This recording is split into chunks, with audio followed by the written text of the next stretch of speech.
ప్రజ్ఞ ట్యుటోరియల్స్కి స్వాగతం. ఈ వీడియోలో మనం డిఎస్సి బయాలజీలో భాగంగా 10వ తరగతి జీవశాస్త్రంలోని 5వ పాఠ్యాంశం అయిన నియంత్రణ అనే పాఠ్యాంశంలో మనం గత వీడియోలో కేంద్ర నాడీ వ్యవస్థ భాగమైనటువంటి మెదడు గురించి, అదేవిధంగా మెదడు యొక్క నిర్మాణం, విధులు, మెదడులో ఉన్నటువంటి భాగాలైనటువంటి ముందు మెదడు, అదేవిధంగా మధ్య మెదడు, వెనుక మెదడు, వాటిలో ఉన్నటువంటి వివిధ భాగాలు, వాటి యొక్క విధుల గురించి మనం వివరంగా నేర్చుకున్నాము. ఈ యొక్క వీడియోలో కేంద్ర నాడీ మండలంలో 2వ భాగమైనటువంటి వెన్నుపాము, స్పైరల్ కార్డ్ గురించి ఈ యొక్క వీడియోలో చూద్దాము.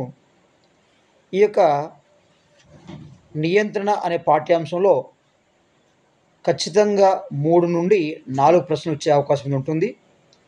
ఒక ప్రశ్నేమో కేంద్ర నాడీ మండలము, పరిధీయ నాడీ మండలము, స్వయంచూతి నాడీ మండలం ఉన్నటువంటి ఆ టాపిక్ని ఒక 2 ప్రశ్నలు, మిగతా 2 ప్రశ్నలు మొక్కల్లో ఉన్నటువంటి ఆక్సిన్లు, జిబ్రెన్లు, సైటోకిన్లు అనేటువంటి ఆ యొక్క అంశం నుండి మరొక 2 ప్రశ్నలు రావడం జరుగుతుంది. కనుక ఈ యొక్క పాఠ్యాంశంను శ్రద్ధగా విందాం. నెక్స్ట్, వెన్నుపాము. మన యొక్క ప్రతి వీడియోలో కూడా ఇంపార్టెంట్ బిట్స్ చెప్పడం జరుగుతుంది. కనుక ఈ వీడియోని స్కిప్ చేయకుండా చివరి వరకు చూసే ప్రయత్నం అయితే చేయండి. ఇక నెక్స్ట్ అంశంలోకి వెళ్దామండి. వెన్నుపాము, స్పైరల్ కార్డ్ కేంద్ర నాడీ మండలంలో 2వ భాగాన్ని మనము వెన్నుపాము అంటాము. ఈ యొక్క వెన్నుపాము అనేది పొడవుగా స్తూపాకారంలో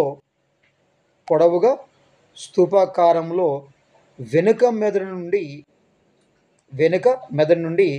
మొండం పృష్ఠతలం పొడవున వ్యాపించి ఉంటుంది ఈ యొక్క వెన్నుపాము. ఈ యొక్క వెన్నుపాము అనేది పొడవుగా దాదాపుగా స్తూపాకారం ఉంటుంది. స్తూపాకారంలో ఉండి వెనుక మెదడు నుండి మొండం యొక్క పృష్ఠతలం పొడవున వ్యాపించి ఉంటుంది. ఈ యొక్క వెన్నుపాములోని వెన్నెముకలోని నాడీ కుల్యల ద్వారా ఈ యొక్క వెన్నుపాము అనేది ప్రయాణిస్తుంది. వెన్నెముకలోని నాడీ కుల్యలు ఉంటాయండి. ఈ యొక్క ఎముక చేత నిర్మితమైనటువంటి ఈ యొక్క నాడీ కుల్యల ద్వారా ఈ యొక్క వెన్నుపాము అనేది ప్రయాణిస్తుంది. ఇక నెక్స్ట్ పోతే, వెన్నుపాములో తెలుపు రంగు పదార్థము ఉపరితలములోను, బూడిద రంగు పదార్థము లోపల వైపు ఉంటుంది. వెరీ ఇంపార్టెంట్ అండి. వెన్నుపాములో 2 రకాల పదార్థాలు ఉంటాయి. ఒకటేమో తెలుపు రంగు పదార్థము, రెండోది బూడిద రంగు పదార్థం. ఈ యొక్క తెలుపు రంగు పదార్థం అనేది ఈ యొక్క వెన్నుపాము యొక్క ఉపరితలంలో లేదా బయట వైపు ఉంటుంది. లోపల వైపు అనేది బూడిద వైపు ఉంటుంది. అదే మెదడులో అయితే వెలుపల వైపు బూడిద రంగు పదార్థము, అదేవిధంగా లోపల వైపు తెలుపు రంగు పదార్థం ఉంటుంది. అది గుర్తుంచుకోవాలండి. ఇక మెదడుకి వెన్నుపాముకి పూర్తి ఆపోజిట్. ఇక్కడ వెన్నుపాములో తెలుపు రంగు పదార్థం అనేది వెలుపల వైపు ఉంటుంది, బూడిద రంగు పదార్థం అనేది లోపల వైపు ఉంటుంది. మెదడులో అయితే వెలుపల బూడిద రంగు పదార్థము, లోపల తెలుపు రంగు పదార్థం ఉంటుంది. అది గుర్తుంచుకోండి. ఇక నెక్స్ట్ పోతే, వెన్నుముక ఇరువైపుల నుండి వెన్నుపాములోని మైలిన్ తొడుగులు కలిగిన ఆక్సాన్ లేదా యాక్సాన్లు బయలుదేరుతాయి. వెన్నుముక యొక్క ఇరువైపుల నుండి అంటే కుడి ఎడమ వైపు నుండి ఈ యొక్క వెన్నుపాములోని మైలిన్ తొడుగులు కలిగినటువంటి యాక్సాన్లు అనేవి బయలుదేరుతాయి.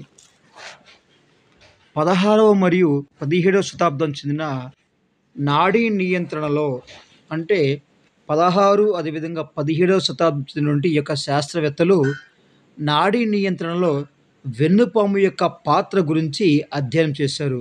ఎప్పుడండి? 16, 17. ప్రశ్న రావచ్చు, నాడీ వ్యవస్థలో వెన్నుపాము గురించి ఎప్పుడు ఏ కాలంలో అధ్యయనం చేశారు అంటే మనకి 16, 17వ శతాబ్దం గుర్తుపెట్టుకోవాలి. నెక్స్ట్, అంటే డిఎస్సిలో కొన్ని ఇయర్స్ కూడా అడుగుతాడండి. అందువల్ల మనం ఈ యొక్క క్లారిటీగా ఈ విషయం మనం గుర్తుపెట్టుకోవాలి.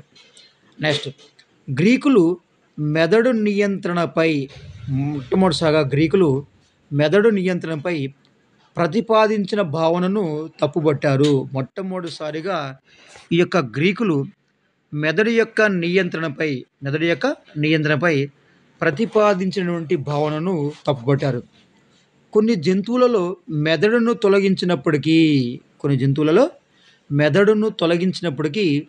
ఉద్దీపనలకు ప్రతిస్పందనలు అంటే ఉద్దీపనకి రెస్పాన్స్ అండి, రైట్, ఉద్దీపనలకు ప్రతిస్పందనలను చూపించడాన్ని గుర్తించారు. ఎవరై అంటే గ్రీకులు చూడండి ఇక్కడ 16-17 శతాబ్దం చెందినటువంటి శాస్త్రవేత్తలు ఏంటంటే నాడీ నియంత్రణలో ఈ యొక్క వెన్నుపాము యొక్క పాత్ర గురించి అధ్యయనం చేశారు 16-15 శతాబ్దంలో.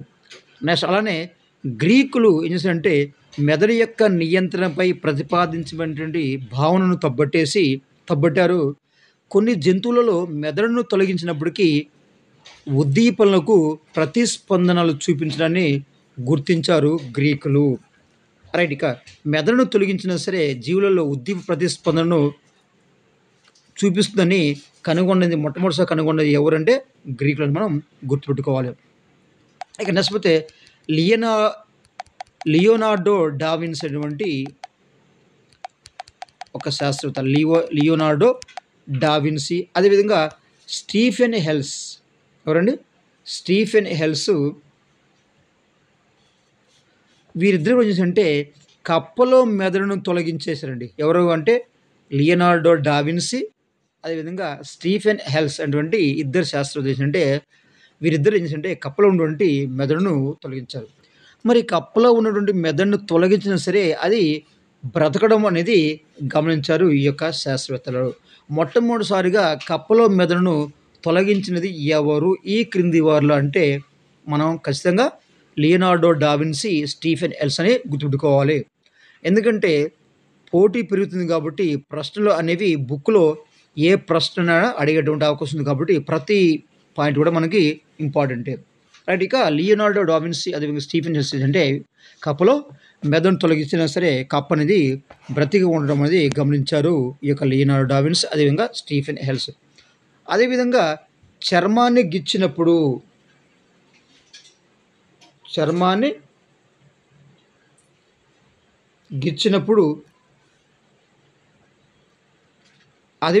కానీ అదేవిధంగా గుచ్చినప్పుడు కానీ కప్పలో కండరాల చలనాన్ని గుర్తించారండి. ఈ యొక్క కప్ప యొక్క చర్మాన్ని కూర్చున్నప్పుడు కానీ అదేవిధంగా గిచ్చినప్పుడు కానీ ఈ యొక్క కప్పలో ఉన్న కండరాల యొక్క చలనాలను గమనించారు ఈ యొక్క లియోనార్డో డావిన్సీ అండ్ స్టీఫెన్ హెల్స్. అదేవిధంగా కప్ప వెన్నుపాములో సూది నిలువుగా గుచ్చినప్పుడు వెన్నుపాము పని చేయకపోవడం వల్ల కప్ప చనిపోవడం అని వీరిద్దరూ గమనించారు. అంటే మెదడు యొక్క ఆధీనంలో కాదు చర్యలు అనేవి వెన్నుపాము యొక్క ఆధీనంలో కూడా కొన్ని చర్యలు జరుగుతాయని వీరు మొట్టమొదటిసారిగా నిరూపించారు లియోనార్డో డావిన్సీ అండ్ స్టీఫెన్ హెల్స్ అటువంటి వారు. నెక్స్ట్ పై నిదర్శనాలను బట్టి వెన్నుపాము కేవలం మెదడు నుండి వచ్చే సమాచారాన్ని శరీర భాగాలకు పంపే మార్గమే కాకుండా నియంత్రణ కేంద్రంగా కూడా పనిచేస్తుందని చెప్పవచ్చు. వీరి యొక్క పరిశీలన ద్వారా మనం ఏం చెప్పవచ్చు అంటే వెన్నుపాము నుండి వచ్చినటువంటి సమాచారాన్ని ఈ యొక్క వెన్నుపాము అనేది మెదడు నుండి వచ్చినటువంటి సమాచారాన్ని మాత్రమే పంపడం కాదు, ఈ యొక్క వెన్నుపాము అనేది నియంత్రణ కేంద్రంగా కూడా పనిచేస్తుందని ఆ యొక్క పై ప్రయోగం వల్ల మనమైతే చెప్పవచ్చు. ఇది లియోనార్డో డావిన్సీ అండ్ స్టీఫెన్ యొక్క పరిశీలనలు. నెక్స్ట్ ఇక్కడ ఒకటి మీకు తెలుసా, రైట్. ఇక్కడ మీకు తెలుసా ఉంది, ఇక్కడ చాలాసార్లు బిట్ అయితే రావడం జరిగింది. ఇది కూడా వెరీ ఇంపార్టెంట్. మెదడు నుండి బయలుదేరే నాడులను కపాల నాడులు అంటారు. గుర్తుపెట్టుకోవాలండి. చిన్నవి మనకి పెద్ద అన్ని గుర్తుంటే చిన్నవి ఎగిరిపోతుంటాయి కాబట్టి చిన్నవి కూడా గుర్తుపెట్టుకోవాలి, రైట్. మెదడు నుండి బయలుదేరే నాడులు మనం కపాల నాడులు అంటాము. అలానే వెన్నుపాము నుండి బయలుదేరే నాడులు మనం వెన్నునాడులు అంటాము. మెదడు నుండి బయలుదేరేటువంటి నాడులను మనము కపాల నాడులు అంటాము. అదేవిధంగా వెన్నుపాము నుండి బయలుదేరే నాడులను మనము వెన్నునాడులు స్పైరల్ నెర్వస్ అంటాము. రైట్. మన దేహంలో మొత్తం 12 జతల కపాల నాడులుండండి. కపాల నాడులు మన దేహంలో ఉన్నాయి ఏంటంటే 12 జతల కపాల నాడులు. ఇది కూడా ఇంపార్టెంట్ బిట్ అండి. ఇక నెక్స్ట్ పోతే వెన్నునాడులు అనేవి 31 జతలు ఉన్నాయి. రైట్ చూడండి ఇక్కడ మెదడు నుండి బయలుదేరిన నాడులు మనం కపాల నాడులు అంటాము.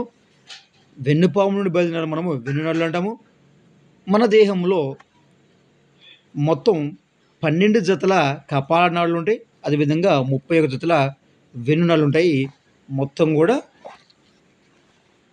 ఈ యొక్క నాడులు మనము ఏం చెప్పొచ్చు అంటే 43 జతలు చెప్పవచ్చు. నెక్స్ట్ ఇక 43 జతలు అంటే ఇంకోటి ఉందండి, 23 జతలు గుర్తుపెట్టుకోవాలి. 43 అంటే 23 ఏంటి 23? 23 జతలు అంటే క్రోమోజోమ్స్ అండి. 22 జతల క్రోమోజోమ్స్ ఏమో ఆ శారీరక క్రోమోజోములు, ఒక జత ఏమో లైంగిక క్రోమోజోములు. ఆ లైంగిక క్రోమోజోమ్‌లో ఎక్స్, వై అనేవి ఉండటం అయితే జరుగుతుంది. ఇది మనకున్నటువంటి కేంద్ర నాడీ మండలంలోని వెన్నుపాము యొక్క వివరణ. ఇక నెక్స్ట్ పోతే